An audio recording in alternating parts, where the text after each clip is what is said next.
What is going on, people? Welcome to your 50th Java tutorial. And I know it's been a while since I started making Java tutorials, but hey, we're going to get back on track and start learning some more Java.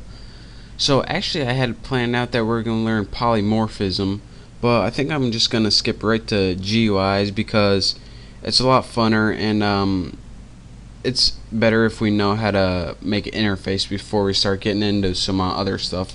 Plus, when we have an interface and stuff, you can see what everything does, and you're not just typing random code that you're like, alright, what is this, the matrix? Because, it's time we started building an application that the user can interact with and see. So, if you don't know what a GUI is, or some people call it a GUI, it's a graphical user interface.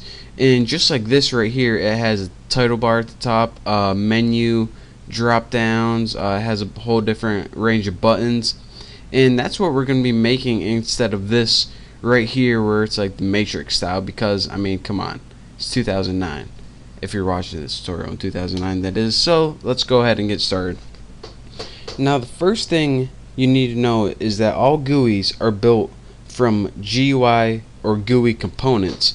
That means there has to be a component for a menu, a dialog box, scroll bars. You have to add each one of those individually.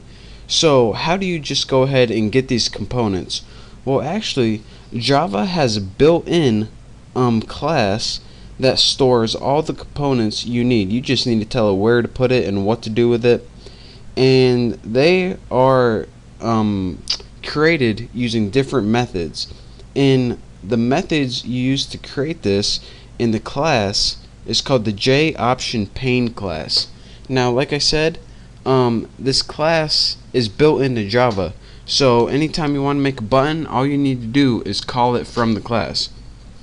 And there are different ways to do this, but this is the easiest way. So in order to get all those buttons and toolbars and everything, we first need to import the entire class.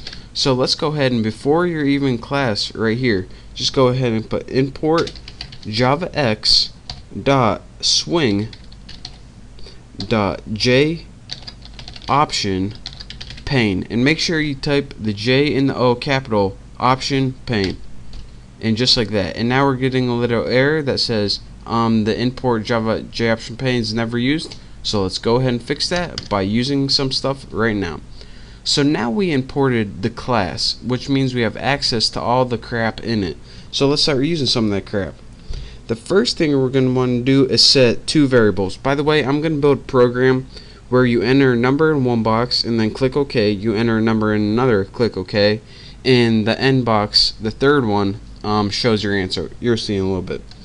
So we need to set this equal to a string variable and set it equal to first number, and I'm just going to write fn, or fn for first number.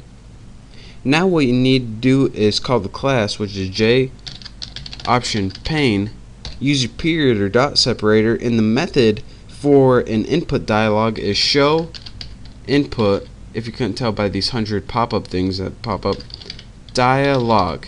And it's going to take one parameter right here, and this is the message. Now what this is the message or the prompt which you want to tell the user to do.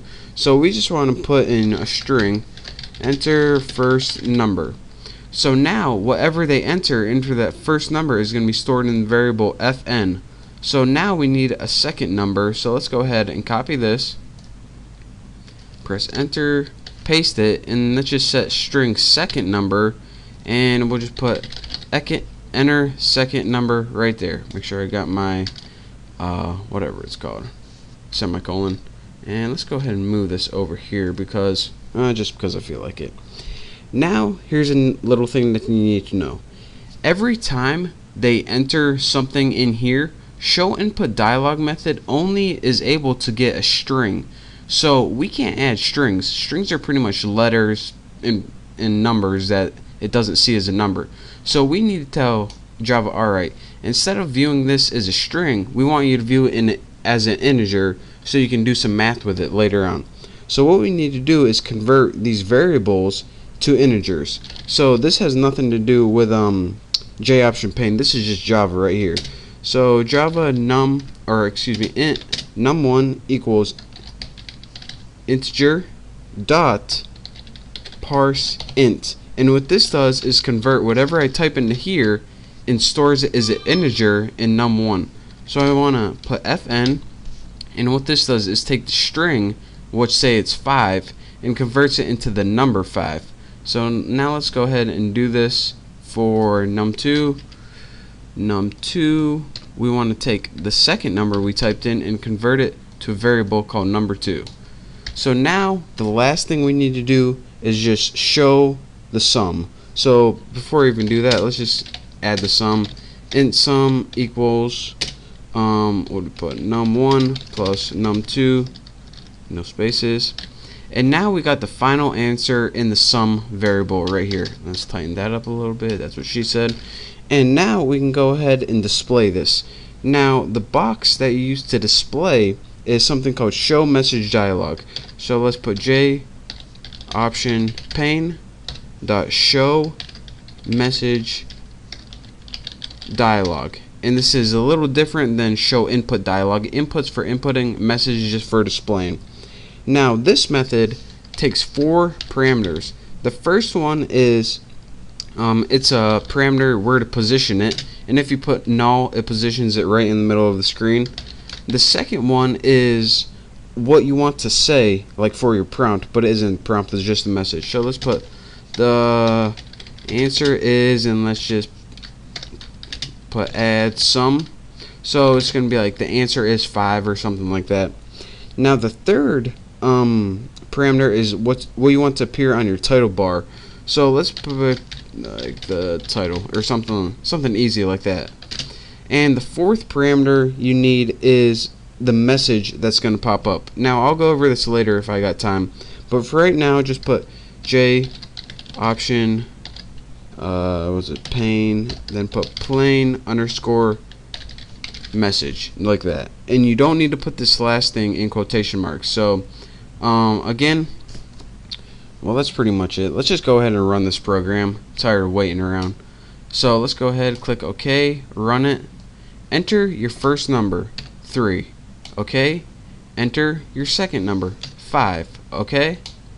The answer is 8. And now I can talk you through this one more time. So now once we go ahead and run this, what we're getting is this very first thing, the show input dialog, and it says enter your first number, and we're going to go ahead and enter 4, press OK. Now once we press OK, it stores that 4 in fn variable right there, and also it allows us to move on to this other show input dialog. It doesn't move on until you complete the show input dialog. So enter your second number, 6. Okay. So now what it did right here is it took that 4 and converted it to a number, and took that 6 and converted it to a number, so that you can add the two sums right here. And lastly, it took that show message dialog, which if I can get it back right here, and it says that null, which means position in the center of our screen. The answer is sum right here. And again, that third parameter was the title, which appeared on the title bar. And that last one, you have the option of putting icons on your GUI or user interface that we built, but we're not going to put icons on here now, mostly because they're stupid. If you want to have something like an error, you can put X on there, a warning, you put like a, I don't know, they're stupid, but we'll probably put them in next time because I'm stupid too. So but that's a real quick tutorial on how to use J option pane to make a simple graphical user interface, aka GUI. So in the next tutorial, we're going to be building our GUIs and adding some more function, add some more cool buttons and stuff like that. So thank you guys for watching. Don't forget to subscribe, and I will see you next tutorial.